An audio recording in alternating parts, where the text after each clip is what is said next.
Hey everyone, and welcome to 121 in Flux. I am Peter, that is Connor, and we talk about movies on this show. We did miss a week last week due to Connor being sick, but we're back. We're back with our next Godzilla movie. We are working our way through the franchise. This is I didn't even check before we started. This is like the 12th movie, I think. Do you need me to get it up on the side? I feel like it was the 11th one last time, but I'm ballparking here. So this is Godzilla versus Gigan, aka War of the Monsters, aka Godzilla on Monster Island. I think was the third title. A lot of titles for this one, but Godzilla versus Gigan I think is the most common. Yes. 12. Number 12. Cool.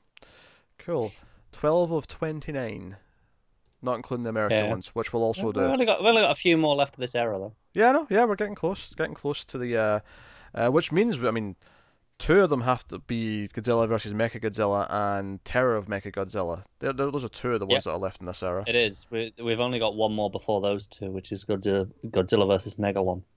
Oh God. Anyway. Thanks for that. All I'll say is I have technically seen that one, but I saw it on Mystery Science Theater 3000. I knew you were gonna. I didn't know it was exactly gonna be that show, but I knew it was gonna be one of those type of thing. Yes. So look forward to that. But yeah, so this is Godzilla versus Gigan, and we weren't super hot in the last one, although it wasn't as bad as the clip show one from before that, which was Godzilla's Revenge. Oh dear, that was bad. But so we'll start off spoiler free as we do. Although, you know, monsters fight, Godzilla maybe wins. Is typically how it goes. Kind of how these go, yeah. Yeah. But we'll give you a warning before we properly go into spoilers. There may or may not be a formula to these movies. Yes. That said, the actual human plot can be very different and wacky depending on what entry we're talking about. We're in wacky. Yeah. And this one is about an artist, a manga artist who is hired as a concept artist for a theme park, which is like a what was the name of it? I had the name here. World Children's something or other. Yes, the World Children's Peace Park or something stupid like that. World Children's Land, which is a peace-themed theme park, which is as ridiculous as it sounds. And they've got like a big Godzilla tower there as the main attraction. There's like a roller coaster going through Godzilla, and he's there.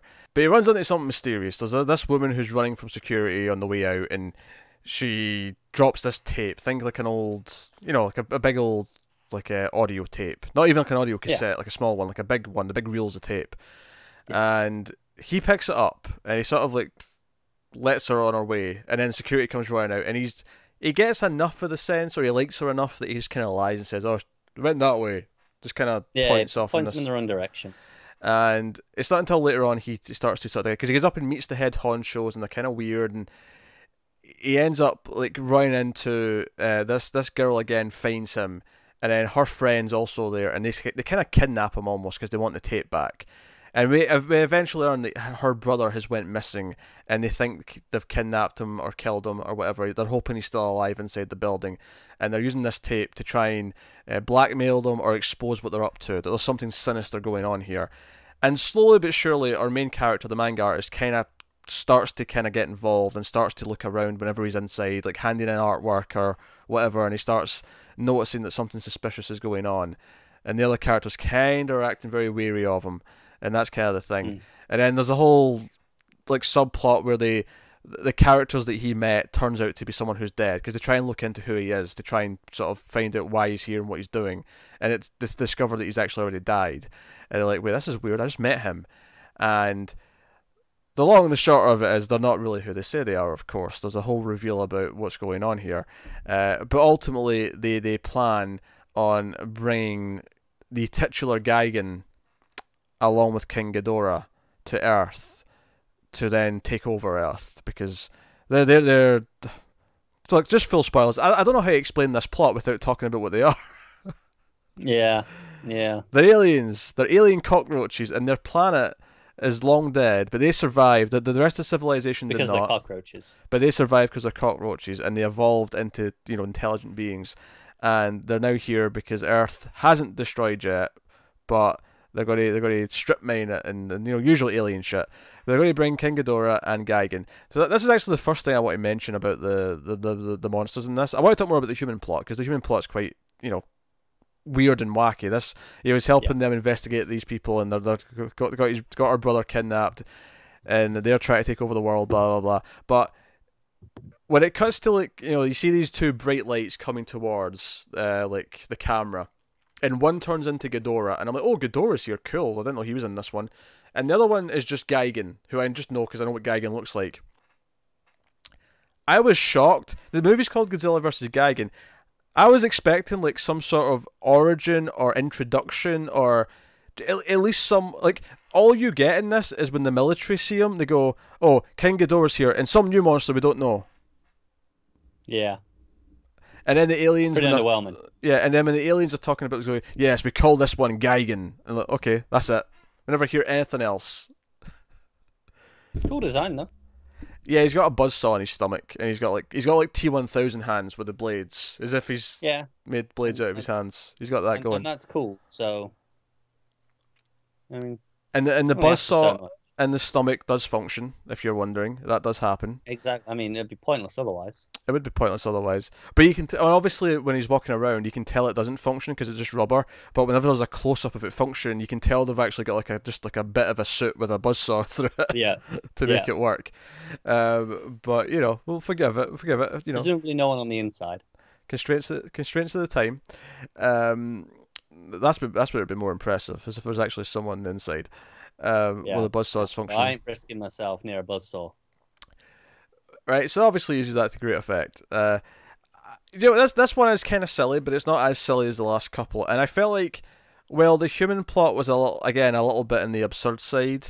It was entertaining enough. Like, I felt myself into the investigation and them trying to prove what they were up to. I like this one a lot more than the last few. This is the right level of just goofy and silly for me. I can see that. Where I had a lot of fun with it. This I might have preferred the human stuff over some of the monster stuff. That's an interesting statement. I didn't find the monster stuff that creative in this one, buzzsaw aside. I think I like the villains. I think they were just cheesy enough, and the way they were always evil and like sort of smelling at people. I like that. I love the reveal of them being cockroaches with the shadows. Yeah, one of my favorite things is that the artist's friend, because she kind of gets involved as well. It becomes like a foursome, right? You've got the girl whose brother's been kidnapped, and her hippie friend, and he's a straight up hippie. And then you've got Manga Guy, of course, and you've got his assistant, you know, co-worker, whoever she is, right? Who is probably the best character. She is. Like, she seems like a nothing character until at one point when they've been found out that they're working against the villains. You know, the main mustached villain shows up, and when I say mustache, he's literally got a mustache. That's how I'm describing him. Yeah. He's got a couple of goons, and they've got them captive, and he steals the tape back, because it turns out these tapes are to control Gigan and Ghidorah. They control them with these tapes, because reasons. Yeah. But they have them at gunpoint, and the assistant character comes in, and immediately just like, what's going on here, and turns into Batman and kicks the shit out of all the villains. Like, all of a sudden, she just knows karate. She was fun from the start. She had a lot of banter with the main guy. Oh yeah, the joke about how he draws this like awful character, and he's like, and she notices that it's wearing the same shirt as her, and she's like, hey, there's some sort of resemblance. You made me a monster. Yeah. But so she was likable like the whole time. But like I said, a bit of a nothing character. I didn't feel like she was going anywhere. And then suddenly, oh, she's a badass. Okay, cool. Yeah, all of a sudden she completely like saves all three of them from the bad guys with little effort. Just, you know, disarms them, kicks them in the stomach. Just, you know, it was one of those like wonderfully just bizarre things out of nowhere. I was like, oh, okay, I can be into this. Well, I know what another one piece of this movie that is wonderfully bizarre and out of nowhere that I feel like if you told me about it, I'd go ugh. But watching it, I was kind of like, oh, okay. Was giving Godzilla little speech bubbles like in a manga book. Well, what's interesting actually about I've got some trivia on this. Okay. Because if you watch the Japanese version, you get speech bubbles because, of course, the main character's a manga artist, and that's the whole point. Is that it's a little comic theme. Which I did like. I thought it was a nice little touch. So him and Anguirus gets the speech bubbles on Godzilla Island, or not Godzilla, sorry, Monster Island, before they come in to save the day. In the English dub, they didn't have speech bubbles. Do you know what happens in the English dub? Just subtitles? Voice acting. Oh, God. And I have the Blu-ray, so I switched to the English dub. When I heard this, I was like, oh, I want to know what this sounds like. Experience that, yeah. Yeah. And I shit you not, Godzilla, the voice actor for it's like, Anguirus. It's basically like someone doing a really bad impression of Christian Bale's Batman, but it's got all this like sort of monster effects over it, and it is so stupid. And I'm like, if you'd watched all the English dubs and then all of a sudden in the 12th movie, suddenly Godzilla's speaking, as is Anguirus, I don't know what you'd be thinking. No, it was quite a leap just to have them communicate with the speech bubbles, right? Yeah, because it's different, yeah. But I was like, do you know what? It's kind of worked for me, especially in this movie when we've got the manga artist as one of the main characters. Yeah, it was working for me in context. Yeah, no, it's okay, and I do think it's funny though that because when the tape gets turned up, when the good characters have stolen this tape and they play it back to try and understand what it is, this alerts Godzilla and Anguirus on Monster. They're like, oh, because it's something for monsters, even though it's not controlling them specifically, they can sense it. It's like, oh, there's like a monster sound wave happening, blah blah blah, and Godzilla actually sends Anguirus to recon. He sends him to Japan to recon the situation. So we get a scene like halfway through the movie where Anguirus comes to Japan, and then the military are like, Anguirus is here, no, he's going to destroy things, and they basically like fire at him till he goes back out of the water. You feel bad for him because he's actually just there to like suss out the situation. He comes back, tells Godzilla what's happened and what's going on, and he's just like, all right, we're going to go deal with this. So Godzilla, what he basically says is, fine, if you want a job doing, you got to do it yourself. Yes. So they come back to the mainland, and they're obviously to fight Gigan and Ghidorah. I will say that Ghidorah this is kind of one of these things where you keep bringing the same villain back. They've kind of weakened the effect of Ghidorah by using him too much, and in this one specifically, like Godzilla and Anguirus take on rocks at him. Yeah, they take on Ghidorah and Gigan together in a tag team match, and they win, which is kind of weird because if you remember, Ghidorah the three-headed monster, his first film, it took like Godzilla, Rodan, and Mothra as a triple threat to take on Ghidorah. That like he was the biggest, baddest threat ever. And here he's running away scared at the end of the movie because he's been beat. And don't get me wrong, there's some fun stuff in the fight. I like when Anguirus like basically just launches himself, back first because he's all spiky at the back. He just launches himself back into him.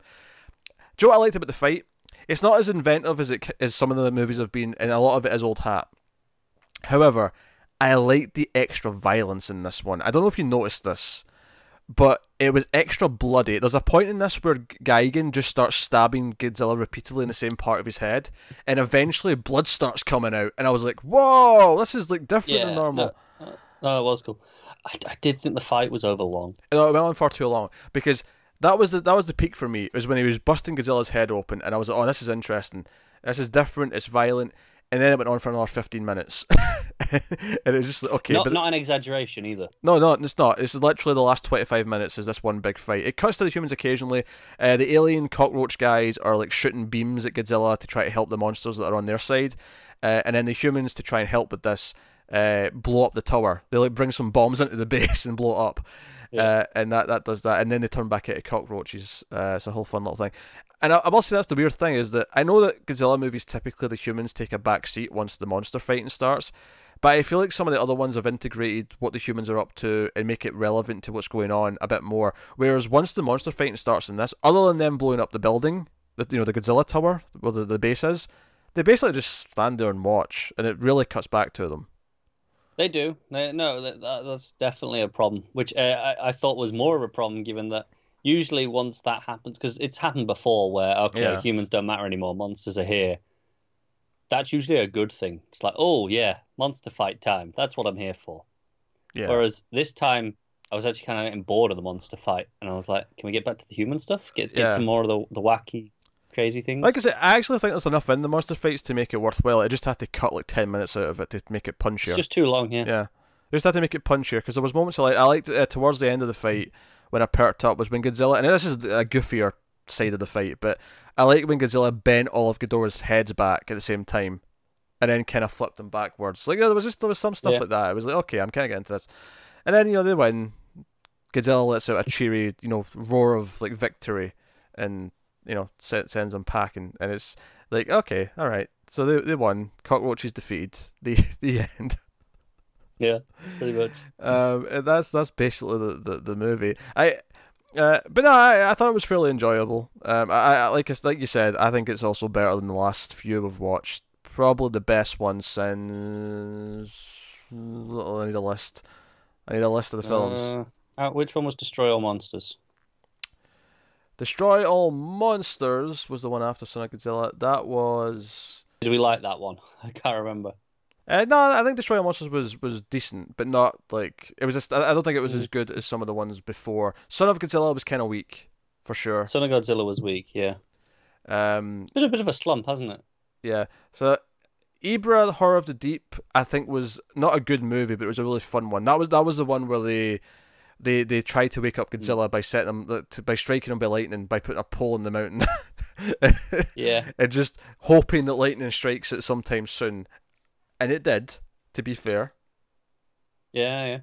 It did. I think I might prefer this one over that, though. That's fair. That's fair. I mean, going back to Invasion of Astro Monster, that's probably better than this. Yeah, Invasion of the Astro Monster is better. Yeah. I think Ghidorah, Three-Headed Monster, Invasion of the Astro Monster, Mothra versus Godzilla, and obviously the original are kind of the cream of the crop so far.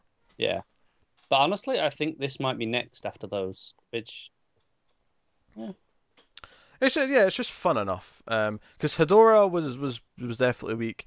Godzilla's Revenge. Almost Attack was a clip show. Yeah, that was Godzilla's Revenge. That's the same same movie. That was weak sauce. But the characters in this one are mostly entertaining. The plot's kind of fun. The main guy, the manga guy, he has kind of a goofy, like, carefree attitude where he's just willing to kind of look into things, even though he doesn't necessarily know for sure that anything's going on yet. But he just keeps going with it. That kind of gives him a kind of playfulness that works. No, I think unlike a lot of the last few, this one had a bit of style to it. Like I said, with the speech bubbles, for example, it gave it its own identity apart from the others, where it felt like, okay, this is what this one is. And I appreciate that. Yeah. And it's funny, you feel like, where did this idea come from? Or even like half of these movies, really. Like, where did the idea come from? Oh, we'll do one that's got a comic book style. Like, it really feels like they went, what scripts have we got lying around? Do you know what it feels like? It feels like a precursor to what they do now with the Cloverfield movies. We've got a different movie, we've got a script.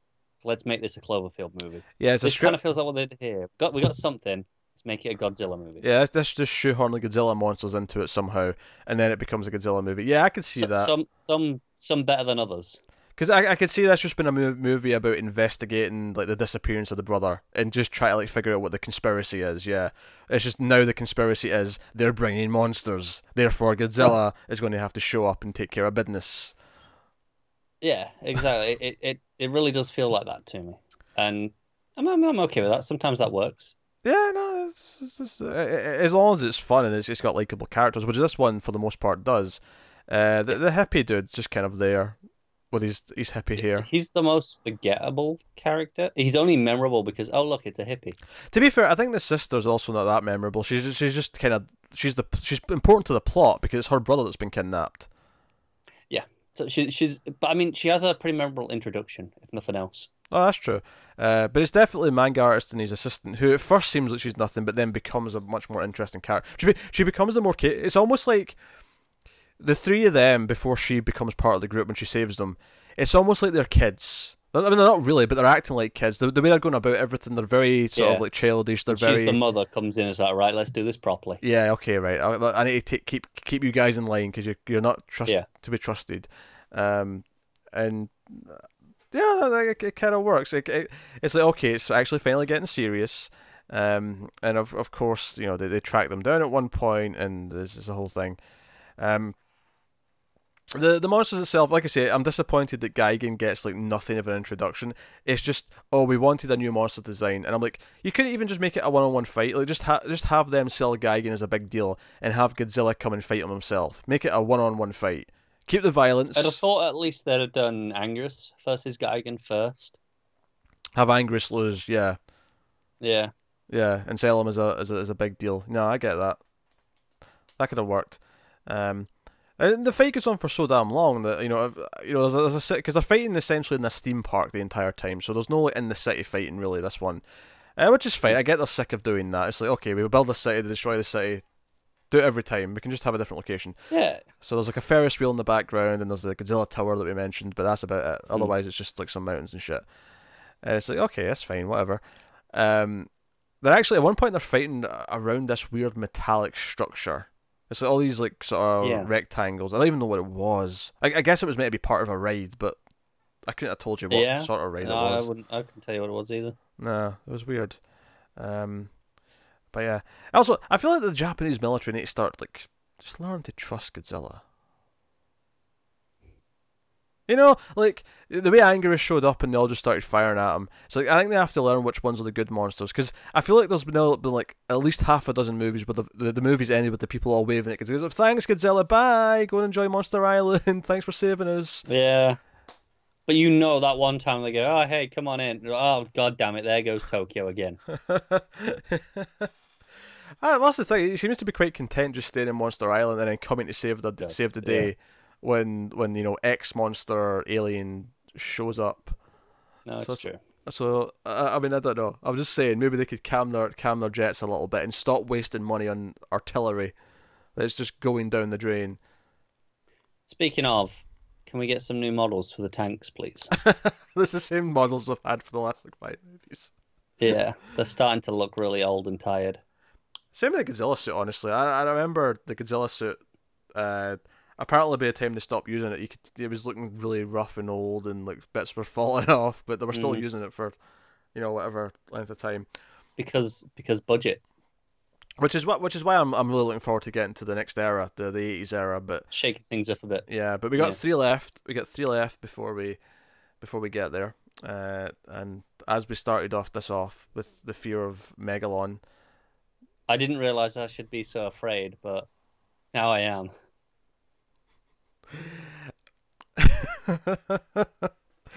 Okay, well, we can look forward to that soon, but I guess we should rate Godzilla versus Gigan.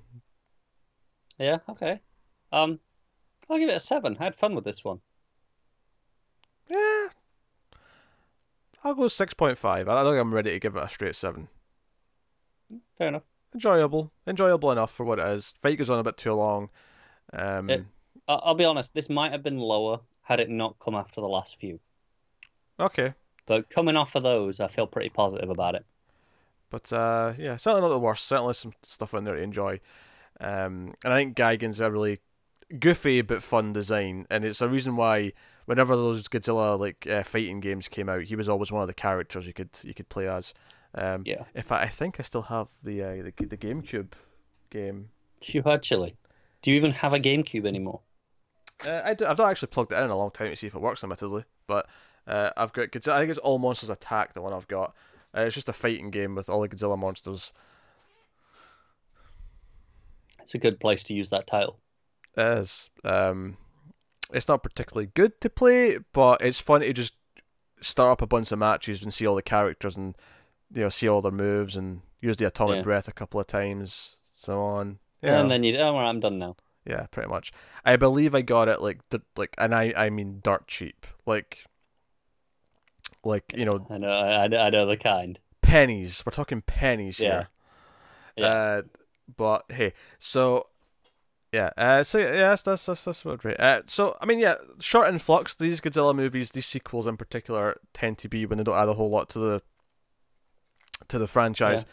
And this one doesn't really add much. It's just a fun, goofy movie with some quirky elements. The next one might be longer just out of ripping it apart if it's as bad as you say.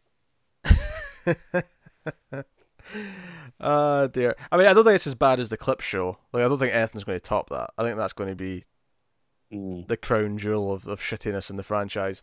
It was atrocious. But yeah, so as always, let us know what you thought of the movie if you've seen it in the comments. Like, subscribe, all that stuff.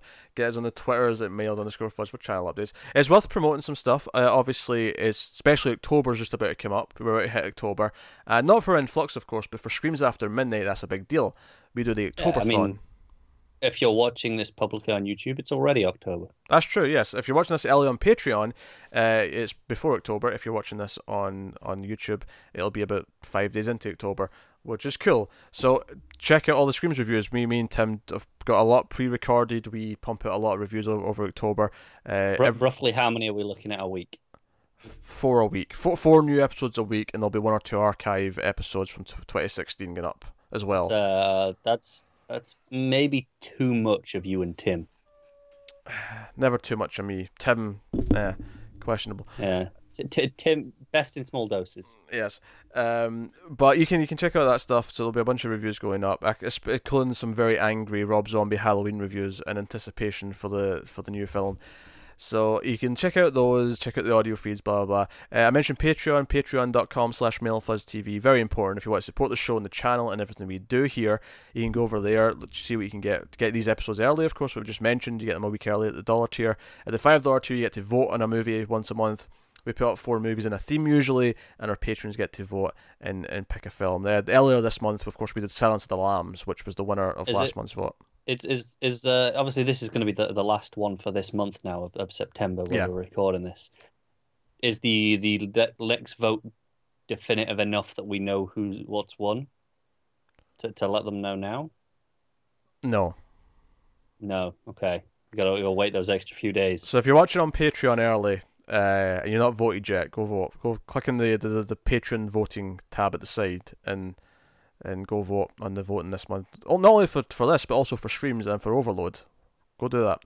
Yeah, extra votes for Screams, right? I mean, still got time. Yeah, there's 3 votes for Screams, one of which is actually for everyone. It's a public vote, and there's 2 Patreon votes. There's always 1 vote for patrons, but for this month, because it's the October-thon we're voting for, there's 3 votes up. So you can go check that. So by the time this is up on YouTube, there will be a new set of voting up, or it'll be close to being up. Sometimes it's about a week into the month before they go up, but there'll be new votes going up for all the shows, and you can check out that. But other than that, is there anything I feel the need to promote? I don't think so. We're good.